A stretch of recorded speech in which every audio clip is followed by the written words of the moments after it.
সবাইকে আমি যাই হোক নিউজ থেকে দিয়ে বলছি। আজকের প্রতিবেদনে আমরা আলোচনা করব ঢাকা ইউরো স্কুলের প্রতিষ্ঠার ইতিহাস, উদ্দেশ্য এবং সমাজের প্রভাব সম্পর্কে। এই প্রতিষ্ঠানটি 2009 সালে গঠিত হয়। এখন আমরা আমাদের মঞ্চে ডাকবো আমাদের একটি গেস্ট ধ্রুবকে। বন্ধু আছেন? হ্যাঁ, ভালো আছেন। আপনি ভালো আছেন? হ্যাঁ, ভালো আছি। আপনি এখানে একটি প্রশ্ন করতে পারি? হ্যাঁ, সমস্যা নেই। প্রথম প্রশ্নটি হচ্ছে যে ঢাকা প্রতিষ্ঠানটি কেন তৈরি হয়েছিল? ফেজ অথরিটির একটি স্বপ্ন ছিল যা বাস্তবে পরিণত হয়েছে। শিক্ষার্থীদের মানবিক গুণাবলীর গড়ে তোলার জন্য নানা সমাজসেবামূলক কাজেও সক্রিয়।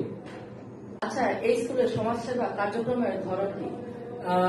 প্রতিষ্ঠানটি সমাজসেবার ক্ষেত্রে খাদ্য বিতরণ, চিকিৎসা সেবায়, শিক্ষামূলক কার্যক্রম এবং প্রশিক্ষণ কর্মসূচি পরিচালনা করে। তারা দারিদ্র জনগণের জন্য বিভিন্ন সমাজ সহায়তা প্রকল্প যেমন স্কুল ও স্বাস্থ্য সেবা কেন্দ্র পরিচালনা করছে। আচ্ছা, আপনাকে আমি কি কয়েকটি ছোট প্রশ্ন বলতে পারবো? সমস্যা নেই।